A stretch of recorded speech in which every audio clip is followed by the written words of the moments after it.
Meeting a pope is a privilege that Filipino Catholics will try to have during Pope Francis's visit to the country in January. I spoke with three persons who met more than just one pope. They may be high-ranking officials to their countrymen, but in front of His Holiness, they are just ordinary Catholics wanting to be blessed. Here's that report. When Pope Paul VI visited the Philippines, it marked the start of a new era. The head of the Catholic Church began to travel more often. With this, the Bishop of Rome became even more accessible to the public. By the fourth papal visit here in the Philippines, 3 different popes will have already visited the largest Catholic nation in Asia. But what is it really like to be near them? What is it like to be face-to-face with the successor of St. Peter, who is said to be acting for and in the place of Christ? There are a few who have had the good fortune of meeting not just one, but 3 popes. Among them are these individuals who have reached the pinnacle of their careers and held public positions of authority.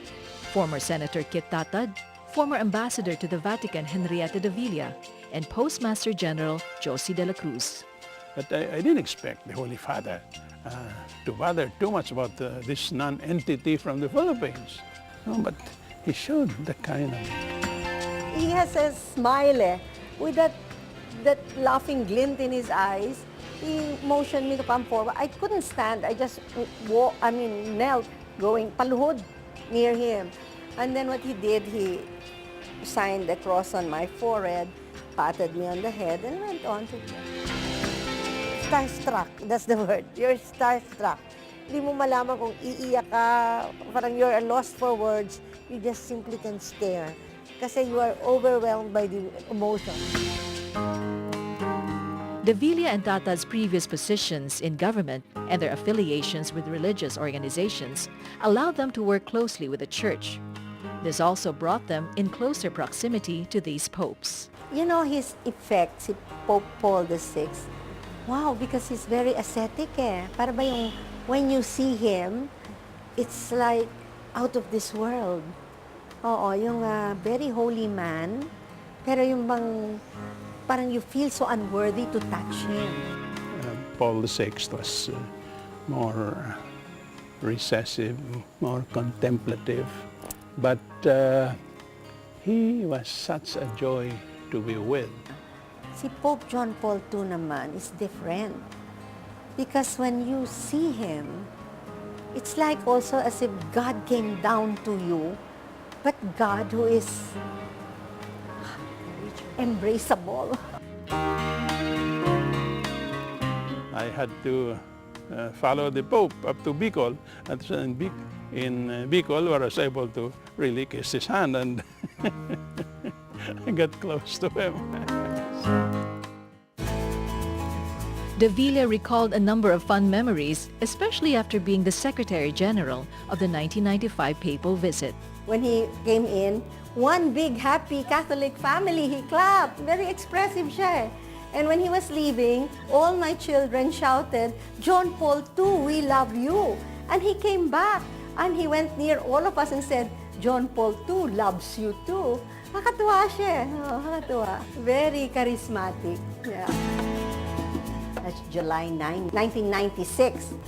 And then, you know, because he just came from the Philippines, he was so full of remembrance or memories yet of his 1995 visit, he got me from the door and brought me near his chair. And he said, "We'll not anymore give speeches. We will just exchange the speeches because that's required." So he said, so we can have more time to talk. And the whole time we were talking, he was holding both my hands. At one point, I said, "Wow, Holy Father, your eyes are so blue." Para akong teenager na, wow, nandun sa idol ko. The former senator recently was at the Vatican to attend a conference where he met Pope Francis. No frills. He goes about his way in the most ordinary way, greeting people, smiling. You know, the sense of humor is there. And I showed my ID. This is also Francisco. I said, "We're waiting for you in the Philippines." He smiled broadly. I don't know if he heard. The Postmaster General has been to the Vatican more than once. She has met Pope Francis too. and described him as being most down to earth. Ito talagang sobrang nakatapak sa lupa. At kitang-kita mo yung kanyang humility at simplicity. As these three talked about their encounters with the popes, it becomes clear that in these instances, they are no longer their titles. They become ordinary Catholics named Kit, Tita, and Josie, devoid of their positions of authority. And you are there face to face with the Vicar of Christ. And you are a pilgrim, you're a faithful. What have you to offer except your nothingness? Oh, you make me cry. How has it affected me? I consider it such a great blessing that even now I'm not as young as before. Anywhere I'm asked to help, any service I can do, it's never a question of thinking whether I can do it. It's always a yes to God. Yes to God, yes to the church, yes to the people I can serve. That's little return I can do for being, as you say, up close and personal to these holy men who have been the popes of my knowing, of my pastoring.